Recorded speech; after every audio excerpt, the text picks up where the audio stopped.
नमस्कार, आप देख रहे हैं लहर न्यूज। आप विजुअल देख सकते हैं बढ़ैया ब्लॉक प्रखंड प्रमुख कार्यालय का विजुअल है। आप देख सकते हैं कि विजुअल में प्रखंड प्रमुख रहीमा खातून और उनके साथ तमाम बीडीसी सदस्य और ब्लॉक डेवलपमेंट ऑफिसर बीडीओ साहब भी मौजूद हैं।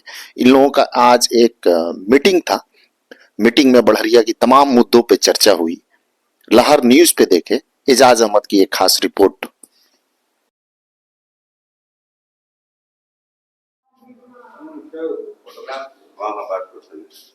तो बाद में सर हम मिलते हैं। ठीक है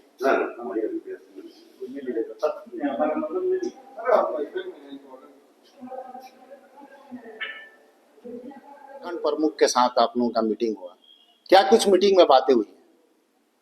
जी, आज प्रखंड के समिति का बैठक हुआ है। अच्छा, और जैसा कि जब भी बैठक होता है तो विभिन्न मुद्दों पर बात होती है। जितने भी बड़हरिया प्रखंड में 42-43 प्रकार के जो विभाग कार्यरत हैं, हाँ हाँ, उनमें जो भी समस्याएं होती हैं तो जो पदाधिकारी उपस्थित होते हैं उनसे सवाल जवाब किया जाता है। जी जी। अपनी बातों को रखा जाता है। आज क्या हुआ जो मेजर? जी, आज मुख्यतः बिजली विभाग पर, शिक्षा पर जी, और राशन की राशन पर, उसके अलावा पीएचडी डिपार्टमेंट पर इसमें सवालात किए गए। कुछ थाना का भी इश्यूज है यहाँ के पब्लिक? जी, थाना के कुछ इश्यूज था। थाना के प्रतिनिधि आए थे, उनसे कहा गया, विशेष मामला नहीं था, विशेष शिक्षा को लेकर के बात की गई और बिजली विभाग को लेकर की गई। आपको जान के आश्चर्य होगा कि 3 सालों में जी पहली बार बिजली विभाग से कोई आज आया था। क्या बात है? अब बताइए, आपका तो फूल माला लेके स्वागत करना चाहिए था। एकदम हमने स्पेशली कहा कि 3 सालों में पहली बार आप आए हैं। और आपको जान के आश्चर्य होगा कि जितने भी बड़हरिया के पदाधिकारी हैं, बड़े बड़े जितने भी जनप्रतिनिधि हैं, हाँ, चाहे वो जिस लेवल के हों, सब लोग फोन करके थक गए थे। एक तो फोन उठाते नहीं है, और बिजली कितनी संवेदनशील मुद्दा है भाई। 11,000 वोल्ट के तार हमारे यहाँ गुजर रहे हैं। अगर कहीं आग लग जाता है, किसी को बिजली का शौक लग जाता है, या फिर 10-10 दिन तक बिजली गायब रहती है, आप किससे सूचना लीजिएगा, किससे पूछिएगा बिजली कहाँ है, नहीं है?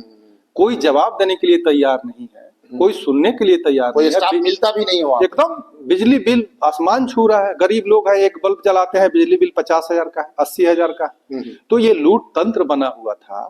आप जब भी सवाल कीजिएगा, हमने तो बहुत प्रतिनिधियों को देखा है सवाल करते हुए, सवाल कीजिएगा आपके ऊपर बिना मतलब के केस कर दिया जाएगा, आप जाइए जेल में, आपके ऊपर FIR कर दिया जाता है। तो बिजली विभाग से जो सवाल करता है FIR होता है। आज जो लोगों का सवाल नहीं होता है वो दुख से पीड़ित रहते हैं, उनका समाधान नहीं हो पाता है। तो ये बड़ी अच्छी खबर है हम लोगों के बैठक का कि 3 साल के बाद से बिजली विभाग के कोई कर्मचारी आए थे। जी जी, उनके सामने सारी बात, हाँ, उनके सामने सारी बातें रखी गई। हर एक पंचायत की अपनी अपनी समस्याएं थी, चाहे वो जर्जर तार हो, पोल हो, या फिर बिजली की शॉकिंग की व्यवस्था हो, या बिजली नहीं रहती है उसकी बात हो, माने जो भी जिम्मेदारी के अंतर्गत बातें आती है सब हम लोगों ने रखा। और उन्होंने ये आश्वासन दिया कि आज से ऐसा नहीं होगा, व्हाट्सएप ग्रुप बनाई जाएगी और संबंधित जानकारी आपको सारे सदस्यों को ग्रुप के माध्यम से दी जाएगी। जी जी। उसके बाद से शिक्षा विभाग के बारे में बात की गई। मैं स्पेशली, आप जब भी देखिएगा, मैं शिक्षा पे बोलता हूँ, इसलिए बोलता हूँ कि ये बहुत हम लोग भाग्यशाली हैं कि हम लोग एक तो भारत के हैं, दूसरे भारत में भी बिहार के हैं। आप जानते हैं कि जब भगवान को ज्ञान की जरूरत होती है तो बिहार में पैदा होते हैं। सही बात। महावीर की बात जानते हैं आप, या फिर महात्मा बुद्ध की बात जानते हैं, जिसको लाइट ऑफ एशिया कहा जाता है। अपने सिवान क्षेत्र के प्रथम राष्ट्रपति डॉक्टर राजेंद्र बाबू की बात करते हैं। जब एग्जाम लिखते हैं तो एग्जामिनर लिखता है एग्जामिनर बेटर देन एग्जामिनर। बढ़िया की बात करते हैं तो बढ़िया के परिप्रेक्ष्य में बहुआरा कादिर का एक लड़का जब एग्जाम IAS लिखता है तो उसकी कॉपी, पर्शियन की कॉपी ईरान चेक करने के लिए जाई जाती है, भेजी जाती है, और पूरे हिंदुस्तान में टॉप करता है। क्या बात है। तो हमने BO साहब को कहा कि कितने आश्चर्य की बात है कि हम इस पृष्ठभूमि से आते हैं जहां पर गौरवान्वित होने के लिए तो बहुत चीज है, लेकिन बड़े अफसोस की बात है कि 2024-25 का 53,000 करोड़ रुपया का शिक्षा का बजट लेकर भी, और आप पिछले 3 साल में एक बार भी शिक्षा पर बैठक नहीं बुलाया है। ये कितनी गैर जिम्मेदारी है, कितनी गैर संवेदनशीलता वाली बात है आपकी। हमने उनसे कहा। उसके अलावा हमने बहुत सारी ऐसी बातें की कि BO साहब जवाब देते हैं कि मेरे पास वक्त नहीं है, मेरे पास प्रभार और भी प्रखंडों का। भाई, मेरे गरीब बच्चे हैं, हम तो आप जाके गाँव में देख लीजिए कि क्या स्थिति है लोगों की। वो प्राइवेट विद्यालय में पढ़ाएंगे नहीं। कहा कि सर आप बताइए, आप बोलते हैं कि मेरे पास 7-7 या 6-6 प्रखंडों का प्रभार है। जी जी। अरे भैया, जब इतना प्रभार ज्यादा है, बोलते हैं कि मेरे पास ऑफिस में बैठने के लिए समय नहीं है, तो फिर बढ़हरिया के सारे विद्यालय किसके भरोसे, आराम भरोसे चल रहे हैं ना। कोई आपको लुक आफ्टर करने वाला नहीं है, कोई देखने वाला नहीं है। हमारे बच्चों की पढ़ाई की जो गुणवत्ता है पिछले 10 वर्षों में देखिए क्या हो गया, क्या से क्या हो गया, और आप देख नहीं रहे हैं। आपके पास बढ़िया इंफ्रास्ट्रक्चर है, बीपीएससी से पास शिक्षक हैं, बच्चों को खाना से लेकर के कपड़ा, पोशाक, कलम, कॉपी, वजीफा, साइकिल सब कुछ मुहैया कराया जा रहा है। फिर भी आपको जान के आश्चर्य होगा कि बड़हरिया के गांव में जाइए, गांव में आप देखिए कि मैक्सिमम 30% से 1% ज्यादा नहीं, वही सिर्फ सरकारी बच्चे जो है वो सरकारी विद्यालय में दाखिला लिए हुए हैं, बाकी 70% तो प्राइवेट विद्यालय में पढ़ जाते हैं जी। आखिर क्यों जी, वही मैंने पूछा कि ऐसा क्यों। सारी संसाधन आपके पास है, सरकार करोड़ों करोड़ों रुपया आपके पीछे बहा रही है, कहीं ना कहीं आपकी मानसिकता में गड़बड़ी है। आपके बच्चे तो पढ़ पा रहे हैं, हम गरीब के बच्चे कहाँ पढ़ेंगे। अगर आपके पास, मैंने स्पष्ट उनसे कह दिया, अगर आपके पास समय नहीं है जी, तो आप छोड़ दीजिए ना बड़हरिया। सही बात। क्यों है बड़हरिया में, पैसा लीजिएगा 1.5 लाख रुपए महीना, घूमिएगा एसी कार में और बढ़िया इंफ्रास्ट्रक्चर बियर कीजिएगा, और हमारे बच्चे ऐसे घूमेंगे रोड पर। तो आप तो देख रहे हैं कि जितने भी प्राइमरी लेवल के एजुकेशन है उन पे सिर्फ खिचड़ी दिया जा रहा है, अपर लेवल में जाइएगा तो वहाँ डिग्री दिया जा रहा है, जबकि मेनू ऑलरेडी बन के आया हुआ है। सर मेनू बना देना हुआ। मैंने उनको बोल दिया, मैंने आसान भाषा में समझा दिया कि पहले आप भी जानते होंगे, पहले विद्यालयों में प्रयोगशाला हुआ करती थी। जी जी। प्रयोगशाला में क्या होता था, बच्चों को साइंस की टॉपिक पढ़ाया जाता था, प्रयोग करके सिखाया जाता था। जी जी। आज मुझे कहने में कोई गुरेज नहीं कि वही प्रयोगशाला बीओ साहब इस्तेमाल कर रहे हैं, तरह तरह के प्रयोग कर रहे हैं कि कैसे शिक्षकों को शोषित किया जाए, कैसे उनसे लूटा जाए, एमडीएम के नाम पर, उनको हाजिरी बनाने के नाम पर, अगर शिक्षक और बच्चों की उपस्थिति कम है उसके नाम पर। ये लोग तो बहुत ऐसे शिक्षक हैं, आप समझ सकते हैं कि जितने भी विभाग है, शिक्षा विभाग ने स्पष्ट कह दिया है कि शिक्षकों को शिक्षण व्यवस्था से अलग हट के कोई काम नहीं कराया जा सकता है। मैंने बीओ साहब से स्पष्ट कहा, फिर आप बीआरसी में क्यों ऐसे शिक्षकों को रखे हुए हैं, उनसे काम करवाते हैं? आपके अकाउंटेंट्स कहाँ हैं, आपके ऑपरेटर कहाँ हैं? आप शिक्षकों को बुला करके, जो आपके प्रिय शिक्षक हैं, उनसे आप सैलरी बनवाते हैं, उनको बीच में रख करके आप पैसा एमडीएम के नाम पर वसूलते हैं। और जो बाहरी शिक्षक है, चाहे इतने ठंडे के दिनों में 1 मिनट भी अगर कोई लेट हो जाता है तो उससे पैसा की उगाही करते हैं। शिक्षकों को कोल्हू का बैल आपने बना दिया है। अभी 14-15 दिन तक जो विद्यालय बंद रहा इस शीतकालीन व्यवस्था में, बच्चे नहीं जा रहे हैं, फिर शिक्षकों को वहां 1 मिनट भी लेट हो जा रहा है तो 2-3 हजार रुपए की वसूली आप कर रहे हैं।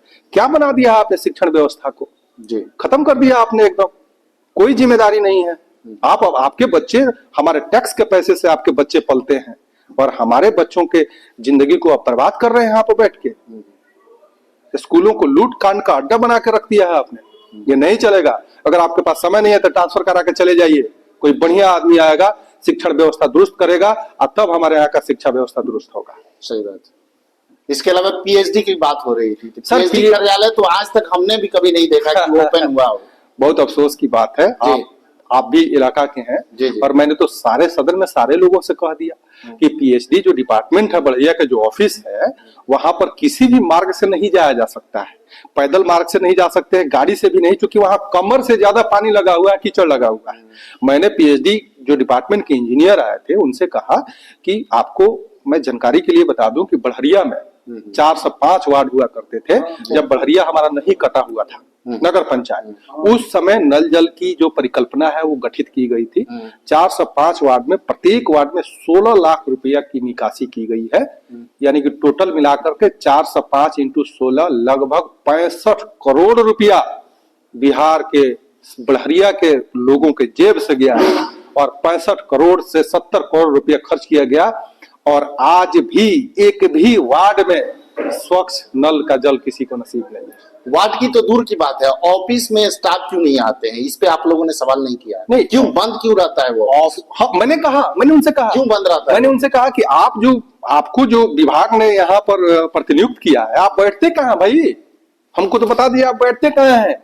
उनके गेट के सामने लोग टॉयलेट करते हैं, अरे कुछ नहीं है बॉस, आप वही नहीं है। मैंने बोल दिया कि किसी भी मार्ग के माध्यम से, पैदल, गाड़ी, किसी भी माध्यम से उनके ऑफिस तक नहीं पहुंच सकते हैं, वो हालत है। तो फिर आप बैठते कहाँ हैं? 4 से 5 वार्ड की आप निगरानी कैसे करते हैं? 65 से 70 करोड़ रुपया बड़हरिया के गरीब जनता के पॉकेट से गया हुआ है, वो पैसा क्या हुआ? आप कैसे करते हैं? इलाके के लोगों को पता भी नहीं होगा कि कौन ऑफिसर है इसका, पीएचडी का ऑफिसर खुद हम लोगों को नहीं पता है। मैंने बीडीओ सर को और प्रमुख महोदया को स्पेशली उसके लिए रिक्वेस्ट किया था कि किसी भी तरीके से इस बार पीएसीडी के ऑफिस जो ऑफिसर हैं उनको बुलाइए। पिछली बार अगर आपको ज्ञात हो, मैंने कहा था कि बड़हरिया तरवारा मुख्य मार्ग जो है, इसके नीचे जो भूजल की स्थिति है, जिसकी पानी हम लोग पीते हैं, आपको जान के आश्चर्य होगा कि इस पानी में भारी मात्रा में आर्सेनिक, यूरेनियम 236 जिससे परमाणु बम बनता है सर, और आयरन पाया गया है भारी मात्रा में। इसकी जांच होनी चाहिए। और ये आज तक पिछले 3 साल पहले इस मुद्दा को हमने उठाया था। इसकी प्रमुखता से रिपोर्टें छपी थी भाई, बीबीसी में छपा था, दैनिक जागरण में छपा था, दैनिक भास्कर में छपा था। मैंने सारा रिपोर्ट पेश किया था। और आपको जान के आश्चर्य होगा, जब पीएचडी के इंजीनियर से पूछा गया कि ऐसा क्या है, इसके लिए आपने क्या कदम उठाया है, तो उन्होंने कहा कि ये तो हमको पता नहीं। मैंने उनको स्पष्ट आंकड़ा दिया कि पिछले 15 वर्षों में 17% कैंसर मरीजों की संख्या बढ़ी है इस रीजन में, इस पानी को पीने से। लेकिन आज तक कोई सुधार नहीं हुआ। एक नल जल की जो आस थी, नीतीश गवर्नमेंट कहता है, उसके विभाग पर है कि 97% घरों में स्वच्छ नल की जल पहुंचा दी गई है। 3% सिर्फ बाकी है। मुझे लगता है कि 3% घरों में भी स्वच्छ नल की जल नहीं है। बड़हरिया में एक वार्ड में नहीं है भाई, सब खत्म व्यवस्था है। हमें लगता है कि लूट का सबसे बड़ा योजना, सबसे बड़ा लूट का तंत्र और लूट का योजना नल जल है। न जिसका माई है, न जिसका बाप है, न कोई रखवाली करने वाला है, न जिसका ऑफिसर कोई है, न कोई ऑफिस है। खत्म व्यवस्था है। इसके लिए कभी ज्ञापन आप लोगों ने नहीं दिया डीएम साहब को? सर, इसके लिए हमेशा लिखा गया है और हम लोग का जो एक स्तर है, उसी स्तर से हम काम करेंगे। इसके ऊपर हम कहाँ जाए? डीएम साहब के पास तो जा सकते हैं ना। हम डीएम के पास हम हमेशा लिखा गया है, यहाँ से आवेदन जाता है। अब ऊपर से क्या कार्रवाइयां होती हैं, ये अब डीएम साहब बताएंगे। हम लोग क्या करें? हम अपने स्तर से तो लिखते पढ़ते हैं सारी चीजें। तो दूसरा एक तरीका है कि भाई प्रदर्शन करें, धरना प्रदर्शन करें। अगर आपकी बात नहीं मानी जा रही है, जनता के हेल्थ के साथ खिलवाड़ किया जा रहा है, तो इसका तो यही तरीका है। एकदम बहुत बड़ा संवेदनशील मुद्दा है ये। रोड पे आना होगा तब तो लोगों को समझ में आएगा। बीमारियों से लोग पीड़ित हो रहे हैं और सरकार जब इस योजना को लेके आई है, करोड़ों करोड़ों रुपया का जो गबन हो रहा है, इसके लिए अगर जो ऑफिसर जिम्मेदार हो जाए तो सारी चीजें मुहैया हो जाएंगी। लेकिन कहीं ना कहीं विभाग उदासीन है इसके प्रति, लोगों के सेहत के प्रति, लोगों के साथ खिलवाड़ किया जा रहा है और जो विभाग में है लूट तंत्र मचा हुआ है।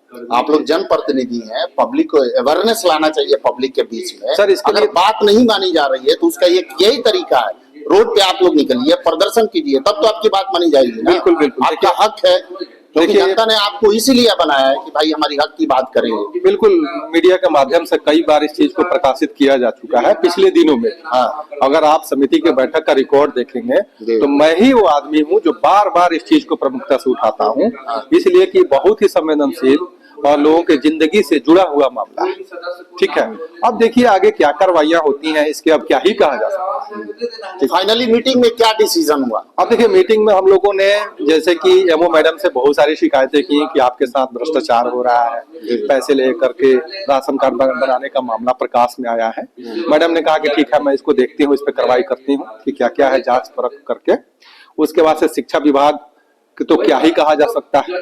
मैंने बताया कि 3 साल में एक बार भी उनके द्वारा मीटिंग नहीं किया गया। ये बड़हरिया के बच्चों के साथ क्या खिलवाड़ किया जा रहा है। उन्होंने भी कहा कि ठीक है, कुछ करते हैं। ठीक, थाना का कोई स्टाफ आया था कि नहीं? ये हम जानना थाना के स्टाफ आए थे, खुद हमने तो अभी बड़े लेवल पे आज के भी डेट में जो पासपोर्ट का इंक्वायरी होता है उस पे पैसा वसूला जाता है, बगैर पैसा दिए आपका इंक्वायरी नहीं होगा। उसकी शिकायत इसको लेके आप लोगों ने कुछ बात, उसकी शिकायत आज उनसे की गई है, जो संबंधित पदाधिकारी आए थे। मैंने खुद इंस्पेक्टर साहब को फोन किया था कि सर आज बैठक है, आपकी उपस्थिति अभी तक नहीं हुई है, समय हो गया था। तो इंस्पेक्टर साहब ने बड़ी ही शालीनता से कहा कि नहीं, मैं बाहर हूँ और मैं किसी अपने सदस्य को भेज रहा हूँ। तो उनके एक प्रतिनिधि आए हुए थे। तो थाना से संबंधित जो भी समस्या है, स्पेशली ये जो इंक्वायरी की बात है, तो इंक्वायरी के लिए तो अक्सर देखा जाता है ऐसी शिकायतें आती रहती हैं। तो हमने उनसे कह दिया था कि इस प्रकार की शिकायत है। उन्होंने बोला कि ठीक है, हम संबंधित जो भी हमारे पदाधिकारी हैं उनसे जाकर के हम इस सूचना को देंगे और इसका निराकरण किया जाए। तो उन्होंने ये आश्वासन दिया है कि आइंदा ऐसे नहीं किया जाए। और दूसरी चीज की ये लोग कहीं भी गाड़ी खड़ा करके लोगों को परेशान करते हैं, जो लोकल लोग हैं, मोटरसाइकिल चेक करना, हेलमेट के नाम पे, डीएल के नाम पे, ये बताइए कि इनको आदेश देता कौन है मोटरसाइकिल चेक करने देखिए, का? आदेश कौन देता है? मोटरसाइकिल चेक की जहां तक बात है, जहां तक मेरी समझ है, ये तो डीटीओ का काम, कि उसका कागज पत्र चेक करना या फिर उसके सेफ्टी के जो भी टूल्स हैं, सेफ्टी के जो रिक्वायरमेंट्स है उसकी जांच करना, हेलमेट है कि नहीं, जूता है कि नहीं, या फिर और भी जो गाड़ी है उसकी इस हालत में है। लेकिन ये शिकायतें अक्सर पुलिस की आती रहती हैं इस प्रकार की, कि कहीं पे किसी कोने पे खड़ा करके अनावश्यक रूप से लोगों को टॉर्चर करना और टॉर्चर करके उनसे पैसे की उगाही करना, इस टाइप की समस्या है। लेकिन आज की मीटिंग में ऐसा कुछ हुआ नहीं। हालांकि ये बात इस पे भी आप लोगों को बात करना चाहिए, करना क्योंकि चाहिए, लोकल इलाका है, गांव देहात में ऐसा नहीं है कि भाई टेररिस्ट वाला इलाका है। ऐसा भी बात नहीं है कि आप रेगुलर चेक करें इसको, ना कहीं पे गाड़ी खड़ा करके ये लोग शुरू हो जाते हैं। हाँ, ये उनका अपना लॉ। सवाल इस बात का है कि अगर एसपी साहब आदेश दे रहे हैं, किस आधार पे उन्होंने आदेश दिया, आपको बताना जरूरी है। सही बात, लेकिन इस मामले पर कोई प्रकाश नहीं डाला गया। आइंदा से ऐसा प्रयास किया जाएगा कि ऐसा बात। जी, अपना नाम बता दीजिए। मेरा नाम जुनैद रिजवी, मैं पंचायत समिति सदस्य हरदोबारा।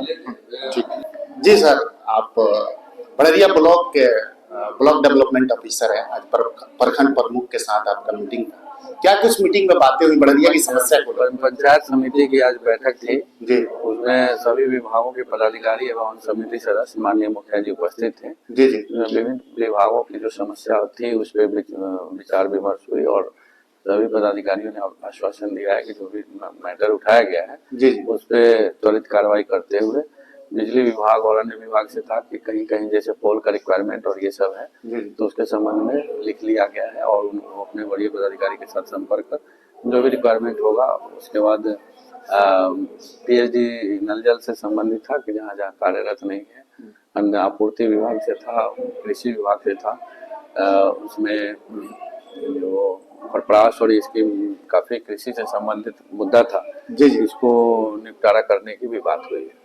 जी, एक सबसे अहम मुद्दा है, पब्लिक का आरोप है कि राशन कार्ड बनवाने के लिए बहुत बड़े लेवल पे पैसा वसूला जाता है। इसमें संबंधित पदाधिकारी ही जवाब दे सकते हैं जी, क्योंकि ये आपूर्ति पदाधिकारी के द्वारा देखा जा रहा है। आज ये ब्लॉक प्रमुख प्रखंड में प्रमुख के ऑफिस में मीटिंग हुआ था, मीटिंग में क्या कुछ बातें हुई प्रखंड के विकास को लेके? आज प्रखंड सभागार बड़रिया में पंचायत समिति की बैठक, साल की पहली बैठक हुई। इसमें सारे अधिकारी गण आए हुए थे और विकास पे चर्चा हुआ। सामान्य बैठक था, वैसे विकास पे चर्चा हुआ, शिक्षा, स्वास्थ्य और राशन, इलेक्ट्रिक विभाग, सारी जो भी समस्याएं मेरे पंचायत प्रखंड के अंतर्गत पंचायत स्तर पे काम करती हैं, सारी योजनाओं पे चर्चा हुआ। राशन के बारे में क्या मामला है? राशन में तो बहुत जो डीलर लोग हैं बहुत ज्यादा राशन में मेन मुद्दा था हम लोगों का राशन कार्ड बनाने के संबंध में।